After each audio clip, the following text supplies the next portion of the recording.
Saturday ఎపిసోడ్కి సంబంధించిన promo మామూలుగా ఎవరైనా సరే బీభత్సంగా ఫైట్లు అవి ఇవి ఎక్స్పెక్ట్ చేస్తాం కాబట్టి మార్నింగ్ నుంచి ఎంత లేట్ అయినా సరే పర్లేదు, ఎంత లేట్ అయినా సరే ఆ బూస్ట్ అయితే వస్తుంది అన్నట్టుగా బాగా ఈగర్గా వెయిట్ చేస్తాం కదా. కానీ ఫ్యామిలీ వీక్కి సంబంధించి ఆ ఫైట్లు కాంట్రవర్సీల కంటే కూడా ఈ ఫ్యామిలీ మెంబర్స్ స్టేజ్ మీదకి వచ్చే ఆ ట్రెడిషన్ అనేది ఉంటుంది కాబట్టి ఆ ట్రెడిషన్ ఫాలో అవుతూ ప్రస్తుతానికి ఫ్యామిలీ వీక్కి సంబంధించి వాళ్ళ ఫ్యామిలీ మెంబర్స్ కానీ గెస్ట్లు కానీ మిగతా వాళ్ళు అలా వస్తున్నారన్నమాట. ఫుల్ హడావుడి ఇదంతా ఒక్క ఎపిసోడ్లో పట్టించేసేంత డ్యూరేషన్ సరిపోద్దా అని నా డౌట్ అనమాట. చూడాలి మరి ఎంతవరకు చేస్తారో. యాజ్ ఆఫ్ నౌ చూసుకుంటే ప్రోమోలో చూపించిన వాళ్ళే కాకుండా కంప్లీట్ గెస్ట్ లిస్ట్ మనం మాట్లాడుకున్నాం ఎవరెవరి కోసం ఏమొస్తున్నారని. సో ముందుగా మనం చూసుకుంటే ప్రోమో ప్రకారంగా ప్రేరణకి ఆల్రెడీ ప్రియా గారు అండ్ వాళ్ళ అమ్మగారు ప్లస్ చెల్లి ముగ్గురు వచ్చారనమాట. సో ప్రియా గారు సీజన్ 5లో వచ్చి ఎంత రచ్చ లేపారు. ఆవిడ ఉన్న కొద్ది రోజులు కూడా చాలా ఇంపాక్ట్ క్రియేట్ చేసే వెళ్ళారన్నమాట. సన్నీతో జరిగిన ఆ రచ్చ మాత్రం బాబోయ్ బీభత్సమైన రచ్చ. అసలు అటు ఫన్ను ఉండేది, ఇటు కాంట్రవర్సీ ఉండేది, ఇద్దరు కొట్టుకునే విధానం అండ్ ఆవిడ ఎంత చేసినా కూడా ఎంత రచ్చరచ్చ చేసినా కూడా సన్నీ దానికి రియాక్ట్ అయ్యే విధానం చాలా ఫన్నీగా ఉండడం ఈ కైండ్ ఆఫ్ వేలో భలే అనిపించేది. సీజన్ 5 ఎంత అన్నా భలే సీజన్ మాస్టర్. అసలు ఎక్కువ మంది సీజన్ 4 గురించి మాట్లాడతారు కానీ పర్సనల్గా నా ఫేవరెట్ అయితే సీజన్ 5 అండ్ ఆ కంటెస్టెంట్స్ అండ్ యునో ముఖ్యంగా సన్నీ కానీ అండ్ అందరూ fantastic people. Of course Vijay Sunny కూడా రాబోతున్నారు ఇవాళ. ఆఫ్ కోర్స్ ఆయనని ప్రోమోలో ఎందుకు వేయలేదు, మేబీ ప్రోమో 2లో స్పెషల్గా వేద్దాము, ఆయనని ఎక్కువ మంది వెయిట్ చేస్తారు కదా అనే ఉద్దేశంతో ఆ రీజన్ కోసం ప్రోమో 2 కోసం ఏమైనా అట్టే పెట్టారేమో అని అనిపిస్తుంది. విజయ్ సన్నీ ఎవరి కోసం వస్తున్నాడో ఎవరి కోసమో రాసుకున్నాను నేను అక్కడ, చెప్పుకుందాం ఈ ఫ్లోలో అయితే చెప్పుకుందాం. తేజ కోసం వస్తున్నాడంట విజయ్ సన్ని. ఏంటో ఎనీవే చూసుకుంటే ఫస్ట్ ప్రేరణ వాళ్ళ ప్రియ గారు ఆ అమ్మ చెల్లి ముగ్గురు వచ్చారు కాబట్టి ఇక వాళ్ళ అమ్మగారు కూడా అంతే ఫన్గా ఉన్నారు ప్రేరణ లాగా. ప్రేరణ బేసిక్గా అంటే నాగార్జున గారు నన్ను ఇంకా హక్ చేసుకోలేదని వెయిట్ చేస్తానంటే ఆయన వచ్చి ఇమీడియట్గా హక్ చేసుకున్నారు. అది చూడడానికి చాలా బాగా అనిపించింది. అండ్ ప్రేరణ ఎలా ఆడుతుంది, మీ అందరూ చాలా బాగా ఫైట్ చేస్తున్నారంటే మీ అక్కే ఫైట్ చేస్తుంది అందరితో అన్నట్టుగా రోహిణి మళ్ళీ పంచు ప్రేరణ గురించి. రోహిణి ఇది మామూలుగా మన ప్రేరణ ఇది క్యాజువల్గా తీసుకుంటారా లేకపోతే తీసుకెళ్ళి నామినేషన్ పాయింట్ ఏమన్నా వేస్తుందా? నామినేషన్స్ గురించి కూడా మాట్లాడుకుందాం. ఈ వీక్ చాలా ఇంట్రెస్టింగ్ కైండ్ ఆఫ్ నామినేషన్స్ అనేవి జరగబోతున్నాయి అనమాట. సీజన్లో ఎప్పుడు పాస్ట్ సీజన్స్లో కూడా ఎప్పుడు జరగనట్టుగా చాలా బాగా ప్లాన్ చేశారు ఈసారి. చెప్పుకుందాం డీటెయిల్గా, వీడియోలో వెయిట్ చేస్తూ ఉండండి. తర్వాత విష్ణు కోసం anchor Ravi season 5 contestant again. Season 5 వాళ్ళని బాగానే తీసుకొచ్చారు అన్నట్టుగా అనిపిస్తుంది. ప్రియా గారు, యాంకర్ రవి, సన్నీ, ఓహో ఎంతమంది వస్తున్నారు. And anchor Ravi obviously anchor కాబట్టి, విష్ణుప్రియ కూడా యాంకర్ కాబట్టి ఆ పరిచయాలు ఆ ఫ్రెండ్షిప్ ఎలాగో ఉంటుంది కాబట్టి తద్వారా వచ్చినట్టుకైతే తెలుస్తుంది. నో డౌట్ యాంకర్ రవి నుంచి వచ్చే ఫన్ కూడా అంటే బేసిక్గా హ్యూమర్ ఎవరికైతే ఎక్కువ ఉంటుందో వాళ్ళని బాగా తీసుకొచ్చినట్టుగా అయితే తెలుస్తుంది అన్నమాట. ఆబ్వియస్లీ స్టేజ్ మీదకి వచ్చినప్పుడు వాళ్ళు బాగా హ్యూమర్ క్రియేట్ చేయగలరు అని అనిపించినప్పుడు మాత్రమే షో ఆ పర్టికులర్ ఎపిసోడ్ అనేది బాగా హిట్ అవుతుంది కాబట్టి ఆ విధంగా తీసుకొస్తున్నట్టుగా అయితే మనకు తెలుస్తుందన్నమాట. సో యాంకర్ రవి తర్వాత మళ్ళీ పృథ్వీ గురించి చెప్తున్నారు కదా, ప్రియా గారు చెప్తున్నారు, పృథ్వీ అసలు నీకు బయట మామూలు కాదు, బీభత్సమైన ఫ్యాన్స్ ఉన్నారు, you got lot of fans out side అన్నట్టుగా చెప్తున్నారు అనమాట. అంటే ఆయనని లవ్ చేయడానికి రెడీగా ఉన్న అమ్మాయిలు అన్నట్టుగా. అది ఉండి విష్ణుప్రియ కోసం విష్ణుప్రియ కుళ్ళు తెప్పిద్దామని చెప్పిందా లేకపోతే నిజంగానే లాట్ ఆఫ్ ఫ్యాన్స్ ఉన్నారని చెప్పిందా? లాట్ ఆఫ్ ఫ్యాన్స్ ఎక్కడ ఉన్నారు, ఆవిడకి మాత్రమే ఎలా కనపడ్డారు ఏంటో. అంటే serial kind of fans, serial fans అయినా కూడా అంత రేంజ్ ఫ్యాన్స్ ఉంటే పృథ్వీ ప్రతిసారి నామినేషన్స్లో అంత లీస్ట్లో ఎందుకు ఉంటాడు? మంచి టాప్లో ఉండొచ్చు కదా. టాప్లో కాకుండా అట్లీస్ట్ ఒక మీడియం రేంజ్ ఓటింగ్ అన్నా ఉండేది కదా. మీడియం రేంజ్ ఓటింగ్ లేదు, టాపు లేదు. పృథ్వీ ఎన్నిసార్లు నెంబర్ ఆఫ్ టైమ్స్ నామినేషన్స్లోకి ఈ సీజన్లో వచ్చిన కంటెస్టెంట్ అంటే పృథ్వీ. అయినా కానీ నెంబర్ ఆఫ్ టైమ్స్ సేవ్ అవుతూనే ఉన్నాడు. కానీ ఎన్నిసార్లు సేవ్ అయినా కూడా ఆ సేవ్ అయిన ప్రతిసారి కూడా తను డేంజర్ జోన్లోనే ఉంటున్నాడు. డేంజర్ జోన్ నుంచి అసలు బయటికి వచ్చే ఆ ఓటింగే పృథ్వీకి అసలు లేదు. అండ్ తర్వాత విష్ణు గురించి ఏం చెప్తున్నారు ఆవిడ ప్రియా గారు, అసలు బయట లవ్ చేసే అమ్మాయిలు ఒక అబ్బాయిని ఎంత బాగా లవ్ చేయాలని నీలో చూసి నేర్చుకుంటున్నారని యాంకర్ రవి అంటున్నారన్నమాట.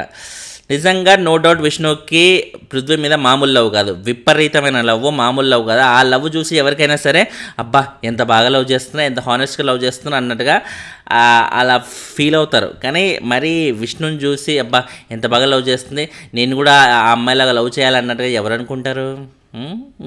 చూద్దాం దీనికి ఏమైనా ఎక్స్ప్లెనేషన్ ఇస్తుందా విష్ణు, లేకపోతే యాంకర్ రవి ఇంకా డీటెయిల్గా ఏమైనా చెప్తాడా? Let's wait and see. And no doubt Vishnu లవ్ని అయితే ఖచ్చితంగా అప్రిషియేట్ చేయాల్సిందే.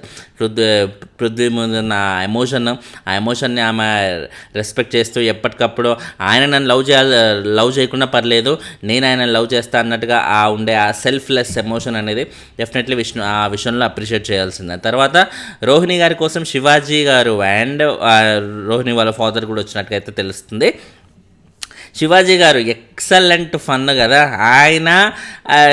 శివాజీ గారు లాస్ట్ సీజన్ విన్ అవ్వలేదు అని మైండ్కి ఎప్పుడు మనకి అనిపించదు, ఎందుకంటే ఆ గ్రూప్లో ఎవరు విన్ అయినట్టే కదా, ముగ్గురు విన్ అయినట్టే కదా అనే ఫీలింగే వస్తుందన్నమాట ఆ స్పై గ్రూప్లో. ఎందుకంటే స్పైకి ఉన్న పాజిటివిటీ ఆ రేంజ్లో వచ్చింది కాబట్టి ఆ ముగ్గురు టాప్ 5లో ఉన్నారంటే చూసుకోండి, ఒకే గ్రూప్కి సంబంధించిన వాళ్ళు. సో ఆ ఇంపాక్ట్ ఏ రేంజ్లో క్రియేట్ అయింది జనాల్లో అనేది మనం తెలుసుకోవాలి. అండ్ శివాజీ గారు వచ్చి ఫెంటాస్టిక్గా తేజ గారితో టేస్టీ తేజతో ర్యాగింగ్ చేయడం కానీ, టేస్టీ తేజ బయట ఆయన లాంచ్ చేసిన కొన్ని ఆయన బిజినెస్కి సంబంధించిన ఆ టీ అవుట్లెట్స్ కానీ అలాంటివి కొన్ని లాంచ్ కూడా చేశారు ఆయన సపరేట్గా. శివాజీ గారు వచ్చి లాంచ్ చేయడం, ఎప్పటికప్పుడు శివాజీ తేజని ఎంకరేజ్ చేయడం అలాంటివన్నీ బాగా చేస్తుంటారన్నమాట. సో ఆ ఫన్లో భాగంగానే ఇక్కడ తేజ మాటికి పిలుస్తున్నా కూడా ఆ రోహిణి నువ్వు బాగున్నావమ్మా, గౌతమ్ వినపడుతుందిరా గౌతమ్ అన్నట్టుగా వినిపించుకోకుండా అలా కావాలని ర్యాగింగ్ చేస్తున్నట్టుగా అయితే చేశారు. అది చాలా బాగా ఫన్ అనిపించింది చూసేటప్పుడు. దాని తర్వాత ఇంకోటి ఏంటి, బిగ్ బాస్ పెట్టిన ఒక మెలక, వాళ్ళ ఫ్యామిలీని కాకుండా ఎవరైనా సరే ఈ ఫ్యామిలీ వీక్కి సంబంధించిన ఆ వీకెండ్ ఎపిసోడ్ కోసం ఎందుకు వెయిట్ చేస్తారు, టాప్ 5లో ఎవరెవరిని పెడతారు ఫ్యామిలీ మెంబర్స్ అని. కానీ ఈసారి బిగ్ బాస్ ఏం మెలక పెట్టారు, టాప్ 5 మెలక ఉంది, కాకపోతే వాళ్ళ ఫ్యామిలీ మెంబర్స్ని అయితే పెట్టకూడదు అని అన్నారన్నమాట. వాళ్ళ ఫ్యామిలీ మెంబర్స్ పెట్టొద్దు అంటే మోస్ట్లీ అయితే ఎక్కువ శాతం ఎవరి తరపున వచ్చారో వాళ్ళ ఫ్యామిలీ మెంబర్సే పెడతారు టాప్ 1లో పెట్టి, మిగతా 4 పొజిషన్స్ మాత్రమే వేరే వాళ్ళకి ఇస్తారు. చాలా రేర్గా కొంతమంది నిజంగా హానెస్ట్గా ఉన్న వాళ్ళు యాజ్ ఇట్ ఈస్గా బయట ఎలా ఉందో టాక్ దాని ప్రకారంగా అయితే పెడతారు. ఎందుకంటే అలా పెడితేనే కరెక్ట్ అంటాను నేను. అలా పెడితేనే వాళ్ళ ఫ్యామిలీ ఎవరి కోసం అయితే వాళ్ళు వచ్చారో ఆ ఫ్యామిలీ వాళ్ళ ఆ కంటెస్టెంట్కి ఎగ్జాక్ట్ బయట ఏం జరుగుతుందని తెలుసుకునే అవకాశం అయితే ఉంటుంది. ఇలా ఎలా పడితే అలా ఒక ఫేక్ ఇంప్రెషన్ వాళ్ళకి ఇచ్చే కంటే ఒరిజినల్గా బయట ఏం జరుగుతుంది అని వాళ్ళు తెలుసుకునేలా ఎగ్జాక్ట్గా పెట్టడమే కరెక్ట్. సో ఆ విషయంలో బిగ్ బాస్ వాళ్ళు ఈసారి ఒక సరైన డెసిషన్ తీసుకున్నారనే ఫీలింగ్ అయితే వచ్చింది. కాకపోతే వాళ్ళ ఫ్యామిలీ మెంబర్ని టోటల్గా ఇగ్నోర్ చేయాలంటే అది కొంచెం మళ్ళీ మిస్లీడ్ చేసినట్టుగానే అవుతుంది కదా. ఫర్ ఎగ్జాంపుల్ గౌతమ్ ఉన్నాడు, గౌతమ్ డౌట్ లేకుండా టాప్ పొజిషన్స్లో టైటిల్ రేస్లో ఉన్నాడు. 1 or 2 వచ్చిన వాళ్ళు ప్రతిసారి అక్కడక్కడే పెట్టాలి 1, 2, 3లో. సో ఇప్పుడు గౌతమ్ ఫ్యామిలీ మెంబర్ వచ్చి గౌతమ్ని పూర్తిగా పెట్టలేదనుకో, గౌతమ్ ఏమనుకుంటాడు, ఒరే ఇప్పుడు నేను మనకంటే వెళ్ళిపోవాల్సింది నేను కదా, సో అప్పుడు నాకు ఓటింగ్ లేదు కాబట్టి నేనే వెళ్ళిపోవాలి. కానీ ఈ గ్యాప్లో మా అన్న వచ్చేమో నాకు బీభత్సంగా ఓటింగ్ ఉంది అన్నాడు, కానీ చూస్తేనేమో ఇక్కడ నన్ను టాప్ 5లో ఎవరు కన్సిడర్ చేయలేదు, ఇప్పుడు టాప్ 5లో నా పొజిషన్ ఏంటి అన్నట్టుగా ఆ కన్ఫ్యూజన్కి అయితే గురయ్యే అవకాశం అయితే ఉంది. సో ఇది ఎంతవరకు అఫ్కోర్స్ గౌతమ్ విషయంలో కొంచెం ఆయనకి క్లారిటీ అనేది వచ్చింది వాళ్ళ బ్రదర్ చెప్పడం వల్ల, మిగతా వాళ్ళు ఎక్కువ క్లారిటీ తెచ్చుకునే అవకాశం అయితే ఉండదు. ముఖ్యంగా నబీల్ లాంటి వాళ్ళకి నబీల్ యాక్చువల్లీ మంచి టైటిల్ రేస్లో బీభత్సంగా దూసుకెళ్ళిపోతాడు అన్నట్టుగా టైటిల్ రేస్లో కూడా నబీల్ని యాడ్ చేశారు చాలా వీక్స్ వరకు కూడా. కానీ రీసెంట్ టైమ్స్లో నబీల్ అదే పనిగా నామినేషన్స్లోకి రాకుండా జనాల మైండ్స్ నుంచి కూడా అవుట్ అయిపోయాడు. ఆయన అవుట్ అయిపోయి టైటిల్ రేస్ నుంచి ఖచ్చితంగా నబీల్ని తీసేసినట్టు. ఆయన టైటిల్ రేస్లో అసలు లేడు, ఉన్నది ఇద్దరే, గౌతమ్ అండ్ నిఖిల్. వీళ్ళిద్దరి మధ్య టైటిల్ ఉంటుంది. నాగార్జున గారు పట్టుకునే 2 చేతులు వీళ్ళిద్దరివే. ఇంక ఎవరి పేరు వచ్చే సమస్య లేదు, డౌట్ లేకుండా.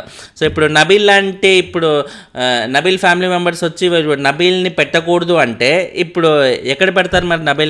నబీల్ని కంప్లీట్గా తీసేసి మిగతా వాళ్ళని ఇప్పుడు నిఖిల్ని గౌతమ్ని ఫస్ట్ పొజిషన్స్లో పెట్టి మిగతా వాళ్ళని 3 పొజిషన్లో పెట్టి నబీల్ని కంప్లీట్గా ఇగ్నోర్ చేస్తే నబీల్కి ఇప్పుడు కన్ఫ్యూజన్, ఇప్పుడు నేను టాప్ 5లో ఉన్నానా లేదా, ఇప్పుడు నాకు అంత సీన్ ఉందా లేదా అంటూ ఎప్పటికప్పుడు ఎవరికైనా సరే అది కన్ఫ్యూజన్ రేకెత్తించే అవకాశమే ఫుల్గా ఉంటుందన్నమాట. అండ్ కానీ ఇది ఈ లోటు భర్తీ చేయడానికి బిగ్ బాస్ ఈసారి ఏం చేశాడంటే, ఏదైతే నామినేషన్స్ రేపు జరగబోతున్నాయో రేపంటే మండే రోజు జరగబోతున్నాయో, ఆ మండే రోజు జరగబోయే నామినేషన్స్లో టాక్ ప్రకారంగా ఉన్నది ఏంటంటే ఎక్స్ కంటెస్టెంట్స్, అంటే ఎలిమినేట్ అయిపోయిన కంటెస్టెంట్స్ లైక్ సోనియా కానీ, మణికంఠ,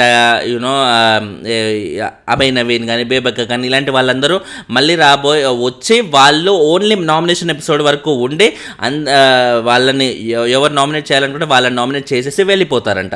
ఇది ఎక్సలెంట్ ట్రిక్ అన్నట్టుగా నాకు అర్థమైంది. ఎందుకంటే ఫ్యామిలీ వీకే మొత్తం జరిగిపోయింది ఈ వీక్లో. సో ఫ్యామిలీ వీకే మొత్తం జరిగినాక మండే రోజు నామినేషన్స్లో వాళ్ళకి రీజన్స్ ఏమీ ఉండవు, మళ్ళీ పాత రీజన్స్ ఎప్పటివో తీసుకొచ్చి నామినేట్ చేయాల్సి వస్తుంది. సో అది మళ్ళీ ఆడియన్స్కి ఎలాగో బోరింగ్గా ఉంటుంది. ఆ బోరింగ్గా ఉండే కంటే అట్లీస్ట్ వైల్డ్ కార్డ్స్ వచ్చి వైల్డ్ కార్డ్స్ అంటే mean to say eliminated contestants వచ్చి నామినేట్ చేస్తే అట్లీస్ట్ వాళ్ళు పాతవి చెప్పినా కూడా ఓకే. ఎందుకంటే వాళ్ళు రావడం, వాళ్ళ ఎంట్రీ, వాళ్ళు మాట్లాడడమే చాలా పెద్ద ఇది వైబ్ అనేది క్రియేట్ అవుతుంది అన్నమాట. సో నో డౌట్ ఎక్సలెంట్గా ఇది వర్కౌట్ అయ్యే అవకాశం ఉంది. ఇది నిజంగా జరిగితే మాత్రం సోషల్ మీడియాలో టాక్ అయితే చాలా బలంగా వినిపిస్తుంది. ఇదే ఉండబోతుందని మరి చూడాలి ఎంతవరకు నిజమవుద్ది ఏంటి అనేది. అండ్ తర్వాత చూసుకుంటే మనకి శివాజీ గారు వాళ్ళ పొజిషన్స్ పెడుతున్నారు అన్నట్టుగా మనం చూసాం కదా ఆల్రెడీ. ఇందులో భాగంగా విష్ణుని ఫస్ట్ పొజిషన్లో పెట్టారు. అది డెఫినెట్లీ రాంగ్గా ఆమెకి అన్నెసరీ ఎక్స్పెక్టేషన్స్ ఇవ్వడమే. అంటే మేబీ ఆమె గేమ్ కొంచెం ఇంప్రూవ్ అవ్వాలనే ఉద్దేశంతో ఆయన పెట్టుంటారేమో. బట్ ఈ స్టేజ్ ఆఫ్ గేమ్లో విష్ణు కొత్తగా మారుతుంది అని ఎవరికి ఆ హోప్స్ అయితే లేవు. ఎందుకంటే డైరెక్ట్గా వాళ్ళ ఫాదర్ వచ్చి చెప్పినా కూడా ఆమె స్ట్రిక్ట్గా వినకుండా నాకు పృథ్వీయే కావాలన్నట్టుగా అదే పనిగా అంటుంటే ఇంకా ప్రత్యేకంగా విష్ణు మీద పెద్ద హోప్స్ అయితే పెట్టుకోలేము. శివాజీ గారు కేవలం ఒక ఎంకరేజ్మెంట్ ఇవ్వడానికి మాత్రమే అలా పెట్టినట్టుగా అయితే మనం తెలుసుకోవాలి. అండ్ తర్వాత నిఖిల్ కోసం అమర్దీప్ వచ్చారంట. అమర్దీప్ అండ్ నిఖిల్ వాళ్ళ ఫాదర్ కూడా వచ్చారు. అండ్ తేజ కోసం విజేస్ అని ఆల్రెడీ మనం చెప్పుకున్నాం కదా. అండ్ అవినాష్ కోసం అయితే గెటప్ సీను, జబర్దస్త్ సీను అదిరిపోతుంది. ఏ రేంజ్లో అదిరిపోతుంది, హైపర్ అది వచ్చినప్పుడు వచ్చే ఆ హైప్, గెటప్ సీన్ వచ్చినప్పుడు కూడా మనకి ఆ రేంజ్లో ఫన్ జనరేట్ అయ్యే అవకాశం ఉందా? గెటప్ సీన్ ఎంతవరకు ఆ స్టేజ్ మీద స్క్రిప్టెడ్గా తను మొత్తం స్క్రిప్ట్ చేసి యాక్ట్ చేసి వచ్చి ప్రిపేర్ అయి చేసుకున్న ఫన్ స్కిట్స్ అయితే బాగా వర్కౌట్ అవుతాయి. ఏ రేంజ్ వర్కౌట్ అవుతాయంటే హైపర్ ఆదిని కూడా దాటేసే లెవెల్లో వర్కౌట్ అయ్యే అవకాశాలు అయితే ఫుల్గా ఉన్నాయి. కానీ ఇక్కడ స్టేజ్ మీద ఆన్ స్టేజ్లో తను ఎంత ఫన్ జనరేట్ చేస్తాడు అనేది చూడాలి. అండ్ అవినాష్ కోసం వచ్చాడు కాబట్టి అవినాష్ సీను ఇద్దరు మంచి కాంబినేషన్ కాబట్టి ఫన్ కాంబినేషన్, అది ఎంతవరకు వర్కౌట్ అవుతుంది let's wait and see. And తర్వాత యష్మి కోసం 6th సీజన్ నుంచి శ్రీ సత్య, 6th సీజన్లో జనాలు అక్కడ ఉన్న కంటెస్టెంట్స్ ఇంకా జనాలకు గుర్తుండడం అనేది, బిగ్ బాస్ టీమ్కి గుర్తుండడం అనేది మంచిది అని చెప్పాలి. ఎందుకంటే 6th సీజన్ కంప్లీట్గా ముఖ్యంగా నా మైండ్లో అయితే వాష్అవుట్ అయిపోయింది ఆ సీజన్. ఎవరున్నారు ఆ కంటెస్టెంట్స్, ఎవరో ఉండే అప్పుడు అన్నట్టుగా నాకు గుర్తే రాదు అసలు చాలామంది కంటెస్టెంట్స్. అండ్ తర్వాత శ్రీ సత్య అండ్ యష్మికి సంబంధించిన ఒక ఫ్రెండ్ వచ్చారు యష్మి కోసం. అండ్ తర్వాత నబీల్ కోసం అయితే బోలే, అద్దరిపోద్దురా బాయ్. ఈ కాంబినేషన్ అయితే మామూలుగా రచ్చలేకపోద్ది. బోలే బాయ్ని స్టేజ్ మీద చూసి ఆయన మాట్లాడుతుంటే, ఆయన పాటలు పాడుతుంటే వైబ్ అనేది నెక్స్ట్ లెవెల్ వైబ్ ఉంటుంది. సో ఎంత ఇంట్రెస్టింగ్గా ఉంటుంది అనేది let's wait and see. And తర్వాత గౌతమ్ గురించి సోహెల్ అనే ఆల్మోస్ట్ ఒక బిగ్ బాస్కి ఒక ఫ్యామిలీ మెంబర్ లాగా అయిపోయాడు. ప్రతి సీజన్లో ఏదో ఒకలాగా ఆయన ఎంట్రీ అనేది ఉంటుంది. సోహెల్ది కానీ హర్యానాది కానీ వీళ్ళు ఆల్మోస్ట్ బిగ్ బాస్కి ఫ్యామిలీ మెంబర్స్ లాగే అయిపోయారు అనమాట. ఏదో విధంగా ఎంట్రీ అనేది ఖచ్చితంగా ఉంటూనే ఉంటుంది. అండ్ తర్వాత చూసుకుంటే లాస్ట్ పృథ్వీ గురించి వాళ్ళ బ్రదర్ వచ్చారు, ప్లస్ దర్శిని గౌడ అనేది దర్శిని గౌడ అని ఒక కో యాక్ట్రెస్ కూడా వచ్చినట్టుగా అయితే తెలుస్తుంది అన్నమాట. సో ఓవరాల్గా చూసుకుంటే ఒక్కొక్కరి కోసం వచ్చిన గెస్ట్లు అయితే వీళ్ళు. అండ్ నైట్ ఎపిసోడ్ ఫుల్ ఫన్నే ఉండబోతుంది. బట్ ఫన్లో భాగంగా ఎవరెవరిని ఏ పొజిషన్స్లో పెడతారో ఆ పొజిషన్స్లో పెట్టాక హౌస్ మేట్స్ యొక్క ఫీలింగ్స్ ఎలా ఉంటే దాన్ని బట్టి గేమ్ ఎలా మారుతుంది, ఎవరితో ఎంత జాగ్రత్తగా ఉంటారు. ఇట్లా గౌతమ్కి ఇన్ని రోజులు అంత సీన్ లేదు అనుకున్న వాళ్ళు ఇప్పుడు గౌతమ్ని ఒక్కొక్కరు టాప్ పొజిషన్స్లో పెడుతుంటే ఓహో గౌతమ్ గురించి మనం ఏమో అనుకున్నాం, ఇంత సడన్గా ఓటింగ్ ఎలా వచ్చిందిరా, ఓటింగ్ వచ్చిందంటే మనం ఏం చేసాము, ఇన్ని రోజులు గౌతమ్ని టార్గెట్ చేస్తూ కూర్చున్నాం కాబట్టి అదంతా జనాలకి నెగిటివ్గా అర్థమై తద్వారా గౌతమ్కి ఓట్లు వేస్తూ కూర్చున్నారా, ఇంకేముంది అయిపోయి ఇప్పటి నుంచి గౌతమ్తో జాగ్రత్తగా ఉండాలరా. ఎలాగో వచ్చిన మా ఫ్యామిలీ మెంబర్స్ లోపలికి వచ్చి కూడా అదే చెప్పారు కాబట్టి సో ఇప్పుడు ఇంకా గౌతమ్కి దూరంగా ఉంటేనా కుర్రోడికి ఇంకా ఫుటేజ్ ఇవ్వకుండా ఉంటాం. తద్వారా మేము ముందుకెళ్ళి గౌతమ్ని యాస్టేజ్గా బయటికి పంపించే ఛాన్స్ అయితే ఉంటుంది అన్నట్టుగా వాళ్ళు ఇలాంటి పోస్ట్ మార్టం అంతా మైండ్లో చేసుకుని దానికి తగ్గట్టుగా గేమ్ ఆడతారా, లేకపోతే వాళ్ళు ఏదో తెలియక పెట్టారులే గౌతమ్కి అంత సీన్ లేదు, వాళ్ళకంత సీన్ లేదు, వీళ్ళకంత సీన్ లేదు అంటూ గుడ్డిగా ఇలాగే వెళ్ళిపోతారా అనేది let's wait and see finally. Thanks a lot for watching. ఛానల్ని సబ్స్క్రైబ్ చేసుకోండి మాస్టర్. లైకులు కొడుతూ ఉంటే వీడియోలు ఎక్కువ మంది కనిపిస్తాయి. అండ్ ఇన్స్టాగ్రామ్లో ఆల్రెడీ ఈ అప్డేట్స్ అన్నీ ఎప్పుడో పెట్టారనమాట. ఎవరెవరు సేవ్ అయ్యారనేది యష్మి అండ్ పృథ్వీ, గౌతమ్ వీళ్ళ ముగ్గురు ఆల్రెడీ సేవ్ అయిపోయారు. ఏ ఎలిమినేషన్ ఉన్నా కూడా మిగతా ముగ్గురులో అంటే తేజ, అవినాష్ అండ్ విష్ణుప్రియ వీళ్ళ ముగ్గురులో మాత్రమే ఉంటుంది. వీళ్ళ ముగ్గురులో ఎవరు ఎలిమినేట్ అవుతారు కాసేపట్లో ఎనీ టైం ఈ పాటికి అప్డేట్ సోషల్ మీడియాలో తిరుగుతుందా ఏమో నేను వీడియో చేసే టైంకి. సో వీడియో తర్వాత ఇమీడియట్గా ఆ అప్డేట్ కూడా పెట్టేస్తాను. Finally thanks a lot for watching. ఛానల్ని సబ్స్క్రైబ్ అండ్ లైకులు దయచేసి మిస్ చేయకండి. బాయ్.